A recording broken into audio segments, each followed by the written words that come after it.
حضرت گرامی السلام علیکم ورحمۃ اللہ وبرکاتہ۔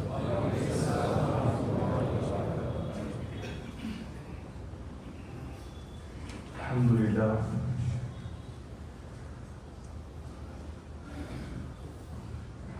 الحمدللہ رب العالمین والذی هو قیوم السماوات والارضین وهو منور ابصار بصائر العارفین بنور المعرفة واليقین، والصلاة والسلام على سيد الأنبياء والمرسلين خاتم النبيين وعلى آله وصحبه وحزبه ذوي الاهتداء والدين، أما بعد، فأعوذ بالله من الشيطان الرجيم، بسم الله الرحمن الرحيم،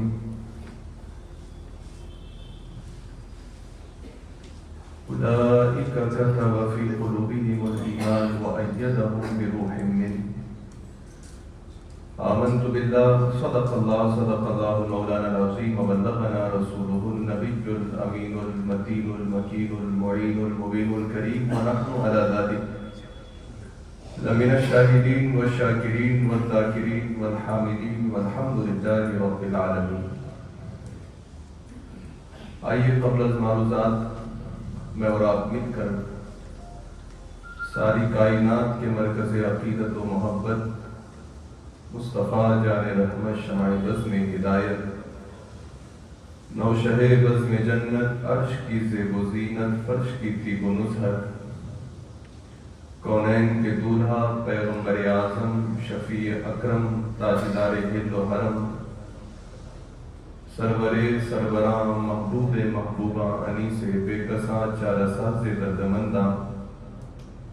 نبی ہاشمی تہامی قرشی عربی مدری کی بارگاہ اقدس میں جی لگا کر درود پاک کی ڈالیاں عقیدت کی تھالیوں میں سجا کر پیش فرمائیں۔ پڑھیے بآواز بلند اللہم صلی علی سیدنا محمد وعلی آلہ واصحاب سیدنا مولانا محمد وبارک وسلم صلاۃ و سلام علیک یا رسول اللہ۔ ایک بار اور نبی اور آل نبی پر درود پاک پڑھ لیں۔ اللہم صلی علی۔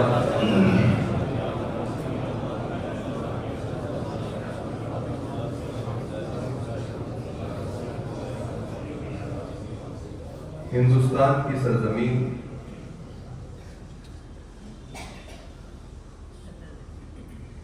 جتنی خوشحال زمین رکھتی ہے اتنی ہی الحمدللہ یہ مردم خیز زمین ہے۔ یہاں پر ایک سے بڑھ کر ایک اللہ والا آتا گیا اور ایک جہان آباد کرتا چلا گیا، جن کی تعداد انگلیوں پر بھی نہیں گنی جا سکتی، بلکہ حساب لگانے والے آلے کے ذریعے سے بھی ان کو گنا نہیں جا سکتا۔ اتنی بڑی تعداد ان اللہ والوں کی اس سرزمین پر اور اس ملک کے طول و عرض میں موجود ہے، لیکن تمام اولیاء اللہ چونکہ وہ اللہ کی بارگاہ کے متقرب اور خدا کا قرب پائے ہوئے لوگ ہوتے ہیں، دین کی سچی خدمت کا بیڑا اپنے سر اٹھائے ہوئے ہوتے ہیں، امت کی رہبری اور غلامان محمد صلی اللہ علیہ وسلم کی راستیابی کے لیے اور ان کو سیدھے راستے پر گامزن رکھنے کے لیے ان کی زندگی کی کوششیں ہوتی ہیں۔ تو ہر ولی اپنے آپ میں بے شک بڑا قدردان ہوتا ہے اور صاحب قدر ہوتا ہے اور قدر کے لائق ہوتا ہے، لیکن حاضرین گرامی، انہی نیک بندوں کی جماعت میں ایک جماعت کا تذکرہ سرور کائنات فخر موجودات امام الانبیاء صلی اللہ تعالی علیہ وسلم نے بڑا خاص کر کے کیا، اور ان کے تعلق سے یہ بھی بتایا کہ یہ ہر 10 سال میں 3 سال میں 4 سال میں نہیں آتے، بلکہ ان کے آنے کے لیے 1 صدی کا انتظار کیا جاتا ہے۔ ہر 2-4 سال میں آپ نے تو یہ بات علماء سے سنی ہوگی، جہاں 40 مسلمان اکٹھا ہوتے ہیں ان میں سے کوئی ایک اللہ والا ہوتا ہے۔ تو اللہ والوں کی تعداد میں کمی نہیں ہے، خدا والے آتے رہتے ہیں اور انہی خدا والوں کے صدقے میں لوگوں کے مسائل حل ہوتے ہیں، آئی ہوئی پریشانیاں ٹل جاتی ہیں، مصیبت زدہ لوگوں کی مصیبتوں سے ان کو باز یابی کرائی جاتی ہے۔ لیکن وہ شخصیات کے جن کے آنے کے لیے 1 سینچری کا انتظار کیا جاتا ہے، ان کے بارے میں پیغمبر اعظم فرماتے ہیں ان اللہ یبعث علی رأس کل 100 سنہ من یجدد لها امر دینها۔ اللہ کے پیغمبر فرماتے ہیں بے شک اللہ ہر صدی کے آغاز پر، ہر سینچری کے سٹارٹنگ پوائنٹ پر ایک ایسی شخصیت کو بھیجتا ہے کہ جس شخصیت کے آنے کے بعد دین میں جو تخریب کاریاں، دین میں جو فسادات اور دین کے اندر نت نئے ماحول کی آمیزش کی بنیاد پر خرابیاں پیدا ہوئی ہوتی ہیں، جب وہ بندہ خدا آتا ہے تو وہ ساری چیزوں کو چھانٹ کر کے پھر دین کو ویسے ہی پاک و صاف و شفاف کر دیتا ہے جو دین صحابہ اور رسول مقدس صلی اللہ علیہ وسلم کے دور کا آئینہ دار ہوتا ہے۔ اسی شخص کو دنیا مجدد کے نام سے یاد کرتی ہے۔ مجدد کا مطلب ہوتا ہے تجدید کرنے والا، دین میں پیدا ہوئے بگاڑ کو ختم کرنے والا، اس کی صورت کے اندر جو غلط طریقے لوگوں نے ڈال دیے اس کو الگ کر کے پھر ایک ستھری تصویر پیش کرنے والا مجدد کہلاتا ہے۔ اور مجدد کی تعداد بہت ساری ہے، اور ہر دور کے اندر جو بڑے بڑے فتنے ہوتے ہیں ان فتنوں کو دبا کر کے احیاء دین کرنے والا، تجدیدی کارنامے انجام دینے والا، وہ اپنے دور کا مجدد کہلاتا ہے۔ رسول پاک علیہ السلام کا زمانہ ظاہری 63 برس کا ختم ہوا، صحابہ اکرام رضوان اللہ تعالی علیہ مجمعین کے بعد دیگر رخصت ہونے لگے۔ زمانہ آیا تابعیت کا، جناب عمر ابن عبدالعزیز رحمت اللہ تبارک و تعالی علیہ کا دور آیا۔ رسول پاک علیہ السلام نے ارشاد فرمایا دین کے اندر بگاڑ، جو چیزیں بگاڑنے والی ہوتی ہیں ان کو خاتمے تک پہنچا کر کے وہ بندہ تجدیدی کارنامہ انجام دے گا جسے اللہ تاج مجددیت عطا کرے گا۔ تو اس دور کے اندر لوگ ناانصافی کا شکار ہو رہے تھے، ظلم و زیادتی کا شکار ہو رہے تھے۔ بنو امیہ کے دوسرے اپنے آپ کو خلیفہ کہلانے والوں نے طرح طرح کی دین میں آزادیاں ڈال کر کے لوگوں کے مزاج اور طبیعت کے اندر آزادانہ روش ڈال دی تھی۔ تو حضرت عمر ابن عبدالعزیز رضی اللہ تبارک و تعالی عنہ جب خلیفہ بنے تو پھر انہوں نے اپنے حصے کی محنت اور تجدیدی کارنامے سے دور عمر فاروق اعظم کو تازہ کر دیا۔ اس زمانے کے اندر لوگ اس کارنامے کو دیکھ کر کہتے تھے کہ یہ وہی زمانہ ہے جو زمانہ فاروق اعظم کے زمانے کو دیکھ کر کے لوگ کہا کرتے تھے کہ ایسا عدل و انصاف اب اگر دوبارہ دیکھنا ہو تو عمر ابن عبدالعزیز کے زمانے میں دیکھو، کیونکہ یہ وہی کام کر رہے ہیں جو فاروق اعظم کیا کرتے تھے۔ حضرت عمر ابن عبدالعزیز نے ایسا عدل و انصاف قائم کیا اور معاشرے کے اندر جو ناانصافی، بددیانتی کا مرض پھیلا ہوا تھا اسے خاتمے تک پہنچایا اور لوگوں کے مزاج کے اندر دیانتداری اور امانتداری ڈال دی۔ یہاں تک کہ آپ کے زمانے میں لوگ کہتے تھے کہ اگر کوئی مدینے کی سرزمین سے چل کر ملک شام تک اکیلی عورت بھی سفر کرے تو عمر ابن عبدالعزیز کے تخت پر بیٹھے ہوئے جب تک یہ مرد مجاہد بیٹھا ہوا ہے اس اکیلی عورت کو مدینے سے لے کر شام تک کی سرزمین کے سفر میں کسی ڈاکو کا خطرہ نہیں ہوگا۔ ایسا عدل و انصاف قائم کیا۔ لوگ زکوٰۃ نکالنے کے بعد لے کر کے گھومتے تھے کہ کوئی میری زکوٰۃ لے لے، زکوٰۃ لینے والا نظر نہیں آتا تھا۔ ایسا عدل و انصاف قائم کیا کہ آپ کے زمانے میں شیر اور بکری کو ایک ہی جگہ چلتے ہوئے دیکھا گیا۔ یہ روحانی طاقت تھی کہ شیر کو بھی بکری پر حملہ کرنے کی حضرت عمر ابن عبدالعزیز کے زمانے میں اجازت نہیں۔ یہ تجدیدی کارنامہ مجدد کے ذریعے سے ہوتا ہے، اسی لیے اسلام کا، رسول پاک علیہ السلام کی امت کا وہ مجدد جسے پہلا مجدد کہا گیا وہ حضرت عمر ابن عبدالعزیز کی ذات ہے۔ اس کے بعد امام شافعی رضی اللہ تعالیٰ عنہ کو بعض لوگوں نے مجدد کہا، آپ نے وہ تشدیدی کارنامہ انجام دیا۔ ایسے ہی حضرت غوث پاک رضی اللہ تعالیٰ عنہ کو محی الدین بھی کہا اور مجدد دین بھی کہا۔ سرکار ابد قرار علیہ السلام کی اس دین کی ترویج و اشاعت کرنے والے، تجدیدی کارنامے انجام دینے والے نے بعض لوگوں نے حضرت امام غزالی کو مجدد کہا، حضرت مخدوم پاک کو مجدد کہا، حضرت امام رازی کو مجدد کہا۔ 1000 سال کا زمانہ گزر گیا، کسی نے بادشاہ اکبر کے کان میں یہ پھونک ماری کہ ہر 1000 سال کے بعد دین کو بدلنے کی ضرورت ہوتی ہے، دین میں ماڈرن چیزیں داخل کرنے کی ضرورت پڑتی ہے۔ 1000 سال مکمل ہو گئے ہیں، اب وہ دین نہیں چلے گا جو دین 1000 سال سے چل رہا تھا، اس کے اندر کچھ ماڈرن چیزیں ڈالو، دین کو نئے طریقے سے پیش کرو۔ تو اس نے اپنے زمانے میں ایک نیا دین انوینٹ کیا اور اس کا نام رکھا دین الہی۔ اب اس دین الہی کے اندر ساری چیزیں مذہبی طور پر آزاد کر دی گئی، مذہبی طور پر لوگوں کو متنفر کر دیا گیا، دین کے وہ حقوق، وہ احکام، وہ شریعت کی پاسداریاں جو ایک آدمی سمجھتا تھا کہ یہ اللہ کا حکم ہے، یہ رسول اللہ کا فرمان ہے، مجھے کرنا ہے، میرا دین مجھے اس بات کی حرمت کا قائل ہے تو مجھے حرمت کا ہی قائل ہونا پڑتا ہے، یہ اگر حلال ہے تو میں یہی کر سکتا ہوں۔ اس نے آزاد روش لوگوں کے ذہن میں ڈالنی شروع کر دی، یہاں تک کہ اغیار سے شادی کرنے کو اس نے جائز قرار دے دیا، غیر لوگوں کے ساتھ میل ملاپ کو روا رکھا، غرضے کے بہت ساری فتنہ پرور چیزیں دین حنیف کے اندر داخل فرما دی۔ اس وقت اس نام نہاد دین الہی کے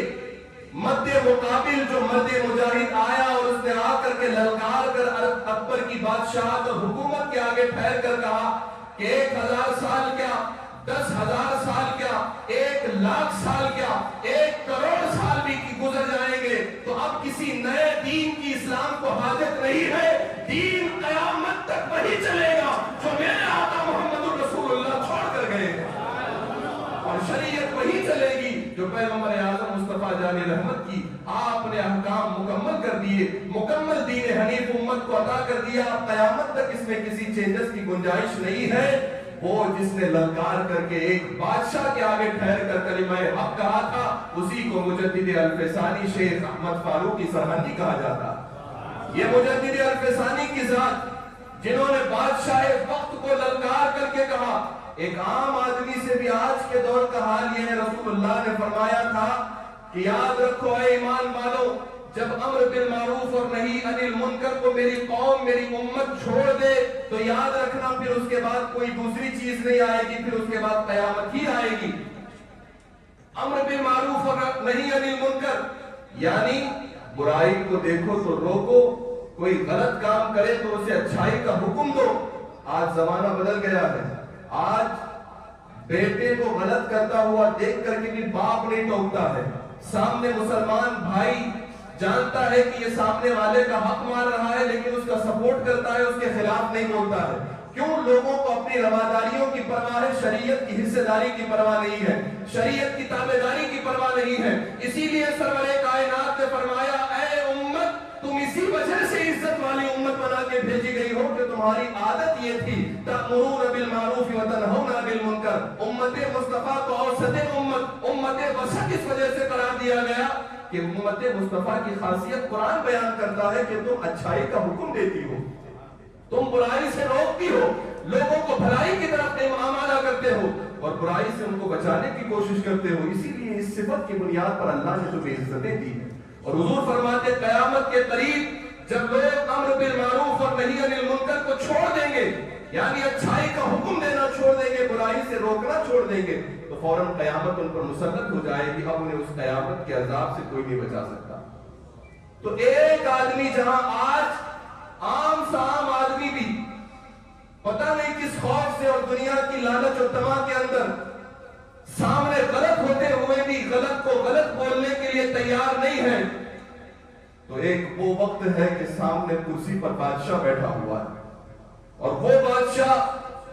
جو مغلیہ سلطنت کا بڑا طاقتور، جابر، مضبوط اور پختہ اثر رکھنے والا بادشاہ، خود اپنے آپ کو جلال الدین، ذل الہ،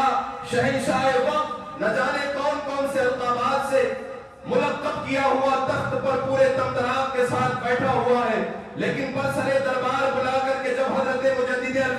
سے پوچھا گیا کہا ہے مجدد الفسانی شیخ احمد فاروقی تم کہتے ہو کہ دین الہی جو اکبر نے ایجاد کیا ہے وہ صحیح نہیں ہے، دین محمدی جو محمد الرسول اللہ 1000 سال قبل چھوڑ گئے اسی کی اتباع آج بھی لازم ہے؟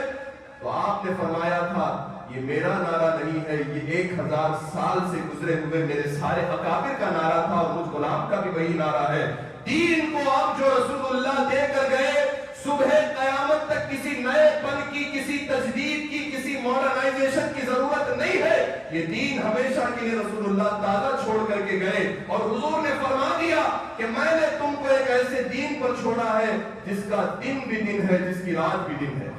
یعنی یہ دین اتنا اچھا ہے کہ اسے دن میں دیکھو تو چمکتا ہے، رات میں دیکھو تو چمکتا ہے۔ تو اسی لیے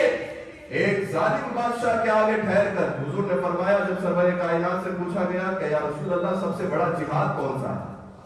تو حضور نے فرمایا ظالم آدمی کے سامنے ٹھہر کر حق بات کہنا بڑا جہاد ہے۔ ظالم آدمی کے سامنے ٹھہر کر سینہ سپر ہو کر صحیح کو صحیح کہنا یہ بہت بڑا جہاد ہے، اور وہ جہاد مجدد الفسانی نے کیا۔ غرضے کے مجددین آتے رہے، تجدیدی کارنامے انجام دیتے رہے اور ان کے دور میں جو فتنے اٹھے تھے ان فتنوں کا سد باب کیا، لیکن 14ویں صدی کا آغاز ہے۔ ہر ایک مجدد کے دور کے اندر معدود گنتی کے چنندے فتنے تھے، منتخب فتنے تھے۔ جیسے مجدد الفسانی کے دور میں اس دور کے اندر دین الہی کا فتنہ تھا، اس فتنے کو دبانا ہی سب سے بڑی ذمہ داری تھی، آپ نے اسے دبا دیا، تجدیدی کارنامہ انجام دیا۔ مجدد امام رازی کے دور کے اندر تفسیریں لوگ من گھڑت لکھ کر کے طرح طرح کی تراشیں نکال رہے تھے، اس وقت قرآن کا تحفظ کرنا اور صحیح کو صحیح کرنا یہ حضرت امام فخر الدین رازی نے کیا۔ حضرت امام غزالی کے دور کے اندر فلسفہ عروج پر تھا، لوگ قرآن سے زیادہ فلسفی کو ترجیح دیتے تھے، جو فلسفہ کہے گا اسے اپنائیں گے، جو فلسفہ انکار کر دے گا فلسفہ کی زبان جو بولے گی وہی بولیں گے، قرآن اگر اس سے ٹکرا جائے تو قرآن کو پیچھے فلسفے کو آگے کرنے میں۔ ایسے دور کے اندر فلسفے کے اصول کو دبا کر نئی نئی کتابیں لکھ کر کے فلسفہ کا رد کر کے قرآن اور شریعت کے احکام کو اجاگر کرنے والی شخصیت حضرت امام غزالی رحمۃ اللہ تعالی علیہ کی تھی۔ حضور پاک علیہ السلام کے ان مجددین کے ادوار کے اندر غرضے کہ ہر مجدد کے دور کے اندر معدود اور گنتی کے فتنے تھے، انہوں نے اس فتنے کو دبا دیا، فتنے ختم ہو گئے۔ لیکن 14ویں صدی کے آغاز پر ایک فتنہ سامنے نہیں کھڑا تھا۔ اس دور کے اندر مرزا غلام احمد قادیانی اپنے آپ کو نبی کہہ رہا تھا،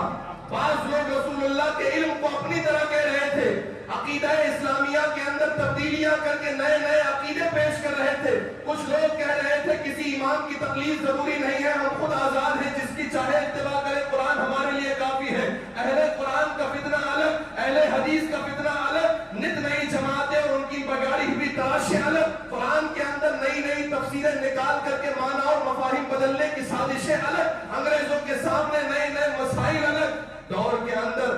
ملک غلامانہ زندگی گزار رہا ہے، تازہ تازہ لوگوں کو یہ فکریں لاحق ہو رہی ہیں کہ اس ملک کو کیسے آزادی مل جائے۔ خلافت کمیٹی قائم ہو چکی ہے، لوگ خلافت کمیٹی کے اتباع میں لگ رہے ہیں، سوال قائم ہو رہے ہیں کیا خلیفہ بنانا جائز ہے کہ ناجائز ہے، لوگوں کے ملی مسائل پیش ہو رہے ہیں، سوال دینے کے لیے سوالات کو قائم کرنے والے بہت ہیں، لیکن اس دور کے اندر انگریزوں سے ٹکرا کر کے، قادیانیت سے ٹکرا کر کے، بد مذہبیت سے ٹکرا کر کے، تمام باطل عقیدے والوں سے للکار کر کے صحیح عقیدہ پہنچانے والا لوگوں کو دور دور تک نظر نہیں آ رہا ہے۔ امریکہ، برطانیہ، افریقہ، جاپان، ملک ہندوستان، بر صغیر، بر کبیر، سارے ادوار سے لوگ انتظار کر رہے ہیں کوئی شخصیت ابھرے تاکہ ہم اپنے ملی مسائل کا حل نکال سکیں، اٹھے ہوئے خلافت کمیٹی کا مسئلہ پوچھ سکیں، ہم یہ پوچھ سکیں کہ اس دور میں خلیفہ کوئی بن سکتا ہے، ہم یہ مسئلہ پوچھ سکیں ہندوستان کی تقسیم ہو رہی ہے، ہمیں کس کو سپورٹ کرنا چاہیے، ہم یہ مسئلہ پوچھیں گاندھی نکل گئے ہیں تو لوگ کہتے ہیں کہ ساری دنیا کا مذہب انسانیت ہے، اسلام کوئی مذہب نہیں ہے، اس کا جواب کون دے گا؟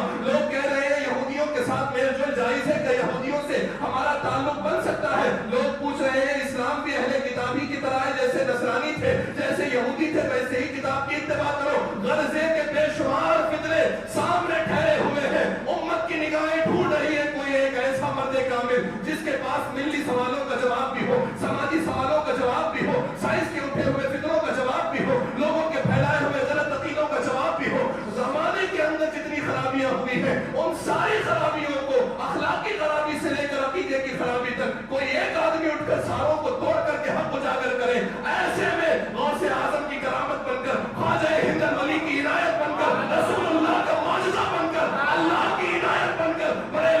دھرتی پر جو اترا اسی کو دنیا نے امام احمد رضا خان کہتے ہیں۔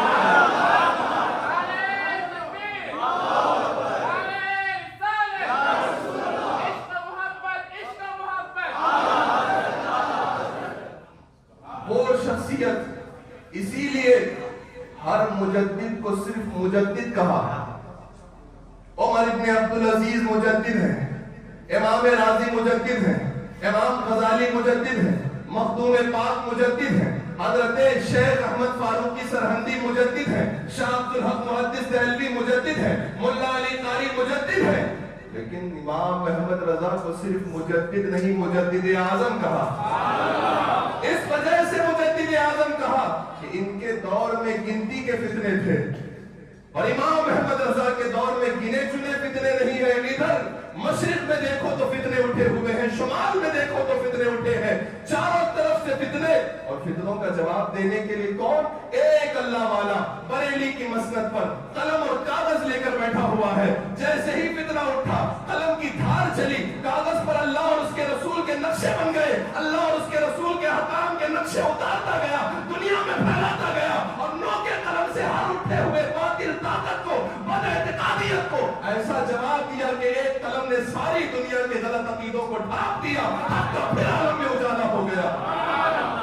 اسی لیے دنیا والوں نے پکار کر کے کہا، شرک تھا جب ناز کرنا احمد مختار پر، نکتہ چھینتے لوگ جب علم سید ابرار پر، ہر ولی ہر غوث کو بے دست و پا سمجھا گیا، یا رسول اللہ کہنے پر تھا فتویٰ شرک پر، شرک کا اس کفر پر ایک دن مشیت کو جلال آ ہی گیا، میرے آقا کی محبت کا سوال آ ہی گیا، صورت تسکین کی نکلی دل سیماب سے، ایک کرن پھوٹی اچانک چرخ پر مہتاب سے، اس کرن کو اہل دل احمد رضا کہنے لگے، سنیت کا وہ امین و پاسباں کہنے لگے، اے امام قوم امت کے نگہباں زندہ باد، زندہ باد اے صوفی احمد رضا خان زندہ باد۔ یہ وہ معمولی شخصیت نہیں ہے۔ لوگ 108واں عرس منا رہے ہیں، کون سا؟ 8 دن میں لوگوں کے نام و نشان کے پرخچے اڑ جاتے ہیں۔ 8 دن میں آج دنیا 8ویں دن بھی یاد نہیں رکھنا چاہ رہی ہے، اور 108 سال تک جس کی تازہ بہاریں چل رہی ہوں اس کو امام احمد رضا کہتے ہیں۔ وہ کام اپنی زندگی میں کر گئے کہ جو رہتی دنیا تک صفحہ کائنات پر ہمیشہ کے لیے ثابت ہو گیا۔ اپنوں نے بھی مانا، بیگانوں نے بھی مانا۔ ارے اعلیٰ حضرت کا حال تو ایسا ہے، جو اعلیٰ حضرت سے محبت کرتے تھے وہ تو تعریف کرتے ہی تھے، لیکن جو اعلیٰ حضرت سے نفرت کرتے تھے، اللہ کا کرم دیکھو، وہ بھی تعریف کرتے تھے۔ اعلیٰ حضرت کی یہ ذات، اور اسی لیے تو قاعدہ یہی ہے، الفضل ما یشہد بہ الاعداء، فضیلت و تعریف وہی ہوتی ہے جو دشمن بھی دیکھے تو تعریف کر پڑے۔ لوگ کہتے ضرور تھے کہ ان کے مزاج میں سختی بہت ہے، لیکن پھر کہتے تھے یہ عاشق رسول بھی سچا ہے۔ لوگ کہتے تو تھے کہ ہاں ان کے مزاج کے اندر تشدد بہت ہے، لیکن پھر ساتھ میں یہ بھی کہتے تھے دین کا بڑا خدمت گزار ہے۔ لوگ کہتے تو تھے کہ یہ فلاں غلط کرتے ہیں، فلاں غلط کرتے ہیں، لیکن ساتھ میں یہ بھی کہتے تھے کہ جب یہ لکھتے ہیں تو ان کے لکھنے کے بعد پھر کوئی دوسرا جواب دینے کے لائق نہیں بچتا ہے۔ وہ عظیم الشان مرد کامل، حاضرین گرامی، جس کے آنے سے 100 سال پہلے مسند پر بیٹھے ہوئے بڑے بڑے مشائخ کہا کرتے تھے اگلی صدی میں ایک بندہ احمد رضا کے نام سے آئے گا، جو وہ کارنامہ انجام دے گا کہ پھر اس کے کارناموں کو دیکھ کر کے دنیائے سنیت اش اش کر اٹھے گی، اور ہوا بھی ویسا ہی۔ حضرت رضا علی خان جو اعلیٰ حضرت کے دادا ہیں، ان سے سلسلہ شروع ہوا ہے فتویٰ نویسی کا، یعنی کتاب و قلم کے ذریعے سے، فتوے کے ذریعے سے، ملت کے مسائل قلم کے ذریعے سے حق کو حق اور باطل کو باطل کہنے کا کام ہاتھ میں قلم لے کر کے آپ کے دادا سے شروع ہوا، اور دادا سے پہلے ہاتھ میں تلوار ہوا کرتی تھی، سامنے اعدائے دین ہوا کرتے تھے، تو خاندان یہ کبھی تلوار سے دین کی خدمت کرتے ہوئے آیا، کبھی قلم سے کرتے ہوئے آیا۔ اعلیٰ حضرت اپنے بارے میں کہتے ہیں الحمدللہ زندگی کے آخری عمر میں جب اعلیٰ حضرت نے اپنے بارے میں بیان کیا تو کہتے ہیں الحمدللہ میرے گھر سے فتوے نکلتے ہوئے 90 سال کا زمانہ گزر گیا. میرے دادا خدمت کیا کرتے تھے اور مدت العمر ساری زندگی میرے دادا مولانا رضا علی خان نے فتویٰ نویسی کی خدمت کی. اس کے بعد میرے والد ماجد مولانا نقی علی خان کو اپنا جانشین بنا کے گئے اور پھر اس کے بعد میں نے صرف 14.25 برس کی عمر میں فتویٰ نویسی کا کام شروع کر دیا اور اس کے بعد سے آج تک کر رہا ہوں. اس سلسلے میں کہوں گا کہ میرے گھر سے 90 سال کا زمانہ ہو گیا اور آج بھی پورے ہندوستان اور بیرون ہند میں نئے نئے مسائل اور بڑے بڑے مسائل ہوتے ہیں تو لوگ کہتے ہیں بریلی سے فتویٰ منگایا. آج بھی فتویٰ بریلی سے آتا ہے اور اوتھنٹک جواب مانا فتویٰ بریلی ہی کا جاتا ہے. تو وہ 90 سال کا زمانہ اعلیٰ حضرت کا تھا اور آج 200 سال پورے ہو گئے اعلیٰ حضرت کی سرزمین سے فتویٰ نکلتے ہوئے. اس سال 108ویں عرس کی مناسبت سے پورے 200 سال اعلیٰ حضرت کے گھر سے فتوے کا کام ہوتے ہوئے گزر. یہ وہ گھرانہ ہے. اعلیٰ حضرت رحمت اللہ تعالیٰ علیہ کے آنے سے پہلے بزرگوں نے بشارت کی. جب اعلیٰ حضرت دنیا میں آئے تو آپ کا حضور کی برکت سے نام محمد رکھا, تاریخی نام المختار رکھا, بلانے کے لیے دادا نے احمد رضا رکھا اور ساری دنیا میں یہی نام مشہور ہو گیا. 4 سال کی عمر ہوئی, پورا قرآن ناظرے کے طور پر ختم کر لیا. 6 سال کی عمر ہوئی, میلاد کے موضوع پر رسول اللہ کی عظمت بیان کرتے ہوئے بڑے مجمع کے سامنے 2 گھنٹے 6 سال کا بچہ ٹھہر کر تقریر کر رہا. 8 سال کی عمر ہوئی, آج جو 25 سال کا عالم عربی کتاب نہیں پڑھ پاتا ہے, اعلیٰ حضرت نے 8 سال کی عمر میں عربی کتاب کی عربی زبان میں شرح لکھ دی. 10 سال کی عمر میں درس نظامی یعنی عالم کورس کی مشکل ترین کتاب جسے مسلم الثبوت کہا جاتا ہے, اس مسلم الثبوت کی شرح اعلیٰ حضرت نے 10 سال کی عمر میں لکھی. اور 13 سال 10 مہینے 4 دن میں آپ نے اپنی زندگی کا پہلا فتویٰ لکھا اور جا کر کے اپنے والد ماجد کو دکھایا. 13 سال 10 مہینے میں جو وقت کا صرف مفتی نہیں گراں قدر مفتی بن جائے اس ذات کو احمد رضا خان کے. 13 سال 10 مہینے کی عمر جہاں ہمارے اور آپ کے بچے ایک بات نہیں سمجھ پاتے دین کی, وہاں 13 سال 10 مہینے کی عمر میں نہ صرف بات سمجھ رہے ہیں بلکہ دین اور دنیا کی وہ ساری معلومات اکٹھا کر کے بیٹھے ہوئے ہیں کہ کوئی آئے تو اسے جواب دینے کی بھی صلاحیت پیدا ہوگی. تو یہ خدا والے اور نیک بندوں کا حصہ ہوتا ہے کہ جن کو اللہ دے دے یہ انہی کے حصے کے کام ہوتے ہیں, جنہیں اللہ نواز دے یہ انہی کا مرتبہ ہوتا ہے. ورنہ 13 سال ہم بھی جانتے ہیں, آپ بھی جانتے ہیں, یہ کون سی عمر ہوتی ہے جہاں بچے 8 اور 9ویں کلاس میں پڑھتے رہتے ہیں, سائیکل لے کر آدھے کپڑے پہن کر ادھر ادھر گھومتے رہتے ہیں. اس عمر میں اعلیٰ حضرت فرماتے ہیں مجھے جب میرے والد نے مسند افتاء پر بٹھایا اسی روز مجھ پر نماز فرض بھی ہوئی ہے. جس روز مجھے افتاء کے مسند پر بٹھایا گیا فتویٰ نویسی کے لیے اسی روز مجھ پر نماز فرض بھی ہوئی, یعنی میں اس کے بعد سے ہی اسلام اور احکام شریعت کا مکلف بنا. یہ اعلیٰ حضرت کی شخصیت و ذات جس نے 68 سال کی زندگی گزاری, 1000 سے زیادہ کتابیں لکھ کر کے امت کو عطا کی. کوئی ایسا ٹاپک نہیں ہے جس کو اعلیٰ حضرت نے چھیڑا اور چھوڑ دیا, جس کو امام اہل سنت نے چھیڑا تو پھر اس پر حق ادا کر کے رکھ دیا. اسی لیے آج بھی پورے بر صغیر و بر کبیر کے اندر برطانیہ, امریکہ, جاپان, بھوٹان, ملیشیا, سنگاپور, افریقہ سے لے کر کونے کونے تک جہاں جہاں امت مصطفیٰ کے اردو دان موجود ہیں, علماء موجود ہیں, مفتیان اعظام موجود ہیں, چاہے کوئی تقریر کرے, تحریر کرے, خطاب کرے, کچھ بھی کرے, حوالہ امام احمد رضا خان کا ہوتا. یہاں تک کہ دین مصطفیٰ کی خدمت کی تو آج ان کی کتابیں حوالہ بن گئی, ان کی گفتگو سند بن گئی, ان کا لکھا ہوا ایک ایک حرف آج امت مصطفیٰ کے لیے رہنمائی کرنے والا نشان بن گیا. اور عشق میں ایک سلام لکھا تو دنیا کے کونے کونے میں وہ سلام عشق کی خوشبو کا پھیلتا چلا گیا. آج دنیا والے ہزاروں سلام سنتے ہیں، لیکن یاد 6 سال کے بچے کو بھی اور 60 سال کے بوڑھے کو بھی ایک ہی سلام ہے، مصطفیٰ جان رحمت۔ آپ مصطفیٰ جان رحمت کسی بھی کونے میں ٹھہر کر کے پڑھنا شروع کر دو، وہاں پوچھنے کی ضرورت نہیں ہے کہ تمہیں آتا ہے کہ نہیں آتا ہے، آپ پڑھنا شروع کر دیں گے، پیچھے آپ کو پڑھنے والے مل جائیں گے۔ یہ دلیل ہے اعلیٰ حضرت کے عشق کی مقبولیت کی کہ انہوں نے صرف لکھا نہیں ہے، بلکہ وہ جو لکھتے گئے رسول اللہ قبول کرتے چلے گئے،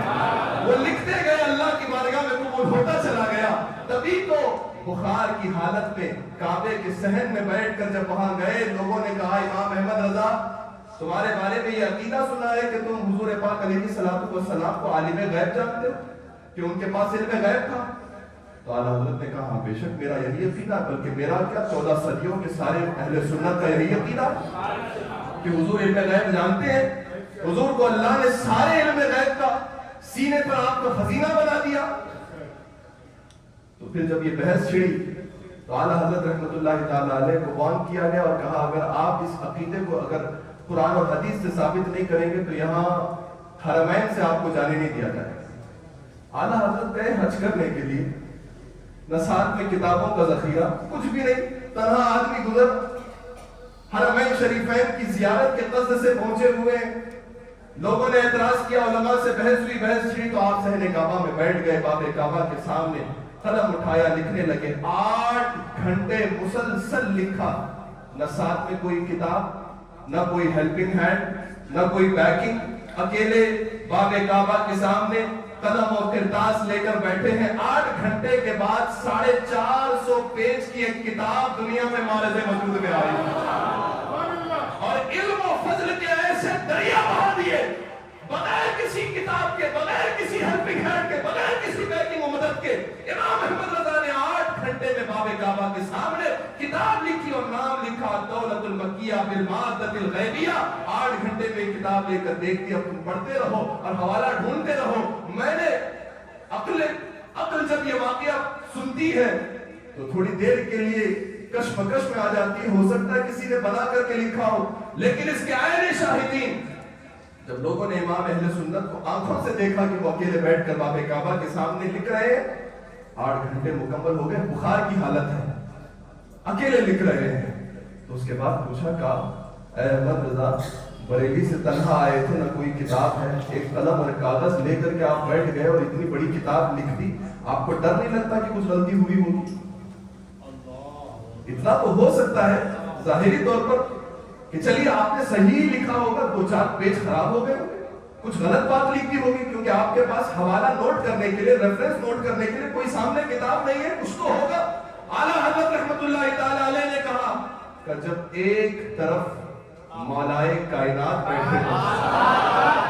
ایک طرف مولا علی کا شہزادہ غوث الورا بیٹھا ہو، میرے دونوں طرف علم کے خزانے بیٹھے ہو، تو احمد رضا کا قلم غلطی کیسے کر سکتا ہے؟ اسی لیے اعلیٰ حضرت کی کتاب صرف کتاب نہیں ہے، اعلیٰ حضرت کی کتاب علم کا بحر ذخار ہے۔ اعلیٰ حضرت کا قلم وہ قلم ہے کہ جب بھی لکھا تو اعلیٰ حضرت کو کاٹنے کی ضرورت نہیں پڑی۔ یہ دنیا کا ایک ایسا مجدد ہے، جب بھی لکھا ہے تو دوبارہ کاٹ کر کے لکھنے کی کبھی پوری زندگی میں اعلیٰ حضرت کو ایک پیج لکھنے کو دیا جائے تو لوگ 25 غلطیاں کرتے ہیں، کتنا علم والا ہو۔ ڈبل ڈگری ہولڈر کو اگر کہا جائے اچانک اس ٹاپک پہ آپ پڑھ کے آئے ایک صفحہ لکھ دیجیے، لیکن اعلیٰ حضرت کی زندگی کی خاصیت ہے یوں لکھا تو پھر کاٹ کر کے دوسری لائن لکھنے کی نوبت نہیں آئی، یہ کرامت تو ہے۔ اسی لیے تو اعلیٰ حضرت کو جس نے جتنا پڑھا وہ یہی کہتا گیا کہ ہماری سمجھ سے باہر کی چیز امام احمد رضا ہے۔ ہم جتنا قریب جاتے ہیں اعلیٰ حضرت اور دور چلے جاتے ہیں، ہم جتنا سمجھنے کی کوشش کرتے ہیں اور مشکلیں پیدا ہونے لگتی ہیں۔ حاضرین گرامی، اللہ تبارک و تعالیٰ نے اس مرد کامل کو علم سے، فضل سے، تقوی سے، اخلاق سے، نیک صفات سے، عادات کریمہ سے، شریعت کی پابندی سے، اغیار اور بددینوں سے سچی دشمنی اور اپنوں سے سچی محبت کا وہ جذبہ اور ایثار عطا کیا کہ ایسی مثال آج کے دور میں بھی نہیں ملتی اور اعلیٰ حضرت کے دور میں بھی نہیں ملتی تھی۔ اسی لیے بڑے بڑے بزرگ آئے اور اعلیٰ حضرت کے علم اور فضل اور تقوی اور ذوق کے معترف ہو کر چلے گئے۔ یہ تو صرف علمی باتیں ہوئی جس کا میں نے کچھ حصہ بھی نہیں بیان کیا اور آدھا گھنٹہ پورا ہو گیا، بلکہ 37 منٹ ہو گئے۔ یہ یوں سمجھیے کہ ابھی یوں ٹچ کیا تھا اور بات ختم ہو گئی، ورنہ اعلیٰ حضرت تو ایسی چیز ہے، یقین جانیے آپ کہ اسی لیے علماء کہتے ہیں کہ اعلیٰ حضرت یہ رسول پاک کے معجزوں میں سے ایک معجزے کا نام ہے۔ حضور پاک نے دنیا میں ٹھہرے ٹھہرے چاند کے 2 ٹکڑے کیے، سمجھ میں آتا ہے؟ نہیں سمجھ میں آتی ہے بات۔ حضور پاک نے سورج کو دوبارہ پلٹا دیا، عقل مانتی ہے؟ نہیں مانتی۔ ایسے ہی امام احمد رضا رسول اللہ کا معجزہ ہے، جب وہ معجزہ سمجھ میں نہیں آ سکتا تو یہ معجزہ کیسے سمجھ میں آئے؟ لیکن جب کبھی وقت ہو زندگی وفا کرے تو انشاءاللہ بہت سی باتیں جو علمی کارنامے اعلیٰ حضرت نے کیے ہیں، اور سائنسدانوں کو، وقت کے سائنٹسٹ سے بھی جتنے بڑے بڑے نام تھے، اعلیٰ حضرت نے سب کا علمی جواب دیا، اور سائنسدانوں کو سائنس کی زبان میں جواب دیا، فزکس جاننے والوں کو فزکس کی زبان میں جواب دیا۔ اور ایک واقعہ تو مشہور ہے، علی گڑھ کا ضیاء الدین نامی پروفیسر، اس وقت کا سب سے میتھمیٹکس کا مشکل مسئلہ ان کو پیش آیا تھا، وہ ہندوستان کے سارے میتھمیٹیشین سے ہار کر کے جانے والے تھے جرمنی، تو انہیں کسی نے بتا دیا وہاں چھوڑو، پہلے بریلی چلے جاؤ۔ تو انہوں نے مذاق بنایا، ایک مولانا میرے میتھمیٹکس کے اس سوال کا کیا جواب دیں گے؟ تو انہوں نے کہا ٹرائی تو کر لو، نہ بنے تو ٹھیک ہے، باہر کے ٹکٹ کے پیسے اپنے خرچ کر لینا، پہلے ٹرائی تو کر لو۔ اعلیٰ حضرت کے پاس پہنچی امام اہل سنت رحمۃ اللہ تعالیٰ علیہ کا وہ آرام کا وقت تھا، آپ کچھ کام کر رہے تھے، اس آرام کے وقت میں بھی کام کر رہے تھے، تو آپ سے بولا گیا علی گڑھ کے ایک پروفیسر صاحب آئے ہیں، بہت نامی پروفیسر ہیں، تو اعلیٰ حضرت امام اہل سنت نے کہا، انہیں کہو کہ کچھ دیر انتظار کریں، ہم اپنے کام سے فارغ ہو جائیں۔ اعلیٰ حضرت کے پاس وہ آئے، انہوں نے کہا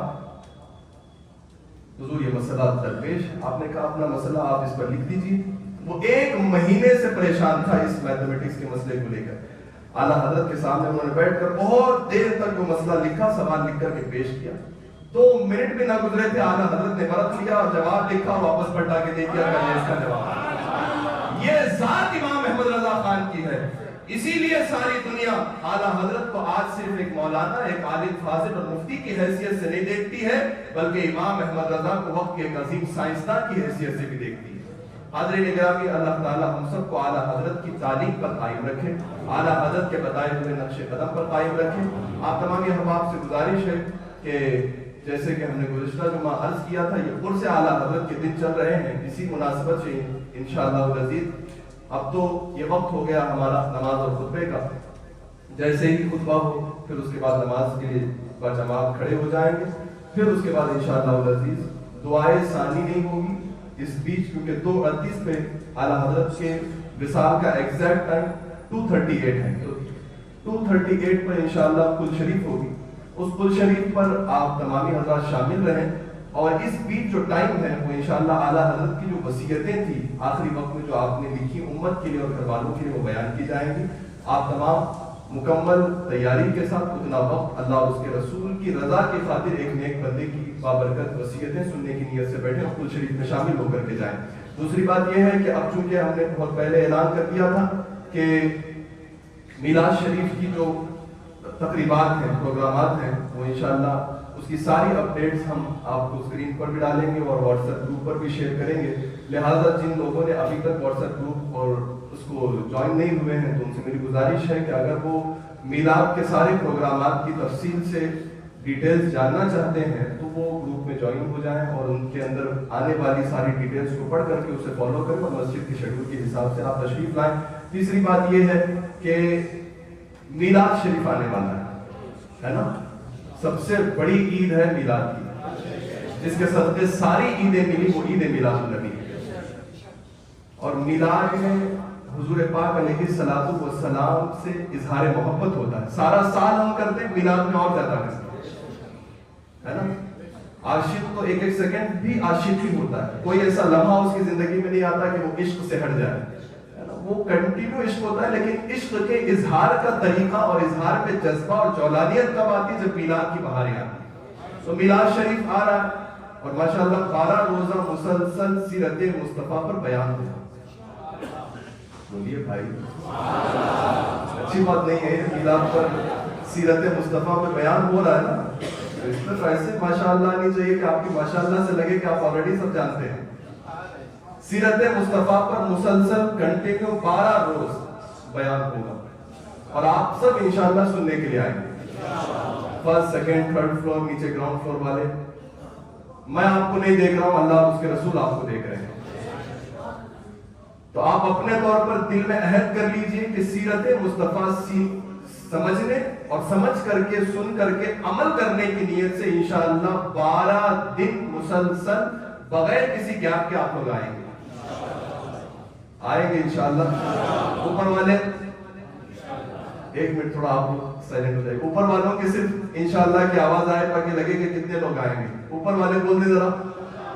ماشاءاللہ, ان کی بھی انشاءاللہ میں کافی دم ہے. اللہ کرے کہ یہ دم سلامت رہے اور ہماری محفلیں بھرپور کامیاب ہو جائیں. کامیاب کب ہوگی؟ جب پیغام زیادہ سے زیادہ لوگوں تک پہنچے. آپ اپنے طور پر سٹیٹس پر, انسٹا آئی ڈی پر, جو بھی آپ چلاتے ہیں سب پر یہاں کا 12 روزہ پروگرام شیئر کیجئے, دوستوں کو دعوت دیجئے, خود بھی آئیے. اگر کوئی نہیں آ رہا ہے دوست, جیسے چائے پینے کے لیے, انجوائے کرنے کے لیے, گھومنے کے لیے گھسیٹ کے لے جاتے, ویسے دوستوں کو گھسیٹ کے لے کے آئیے. وہ اگر سے ناراض ہو جائے اللہ راضی ہو جائے گا. تو انشاءاللہ یہ کام کریں گے انشاءاللہ. سب مجھے امید ہے کہ آپ جوق پر جوق آئیں گے اور ساتھیوں کو بھی لائیں گے اور پوری امید سے آئیں گے کہ سیرت مصطفیٰ کی بہار سے زندگی میں رونقیں آ جائیں. حضور کی سیرت سننے کے بعد تو کافر بھی نرم پڑ جاتا ہے. تو ہم تو عاشق ہیں, ہمارے دل تو ویسے ہی نرم ہے. جب سیرت سنیں گے سرکار کی تو اور نرم ہو جائیں گے, جب سیرت سنیں گے سرکار کی تو اور اچھے ہو جائیں گے. اب ایک بات یہ سمجھنی ہے کہ آپ سے بس جاننے کے لیے, اوپر والے بھی اپنے طور پر اس کو رائے دے سکتے ہیں, بس یہ بات اور اس پر ختم ہو گیا سب. ابھی یہ جو ٹائمنگ ہے 12 روز تقریر کا سیرت مصطفیٰ, وہ عشاء کے فوراً بعد ہم کر لیں یا عشاء کے بعد گیپ دیں اور پھر کچھ وقت کے بعد سٹارٹ کریں, اس پر آپ رائے دیجئے. جو لوگ عشاء کے فوراً بعد چاہتے ہیں وہ ہاتھ اٹھا دیجئے.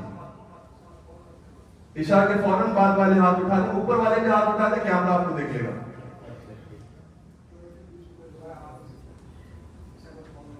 اچھا, اب گیپ کے بعد والے ہاتھ اٹھا دیجیے. ہاں, گیپ والے ہاتھ اٹھائیے, اوپر نیچے سب لوگ ہاتھ اٹھائیے 2 سیکنڈ کے لیے, بس اٹھا کے رکھیں. ٹھیک ہے, سمجھ گئے. اب آپ حضرات اپنا مشورہ دے چکے, اب انشاءاللہ ہم اپنے حساب سے اس کو طے کر لیں گے. اللہ آپ سب کو جزائے خیر دے اور آپ کی اس سیرت مصطفیٰ میں اور بیانات سننے کا جو ارادہ اور نیت ہے اللہ اس کو کامیاب فرمائے. دن دوگنی رات چوگنی اللہ ترقی عطا فرمائے. آج تھوڑا سا وقت زیادہ ہو گیا, فوری طور پر آپ سنتیں ادا کر لیں, پھر انشاءاللہ خطبے کا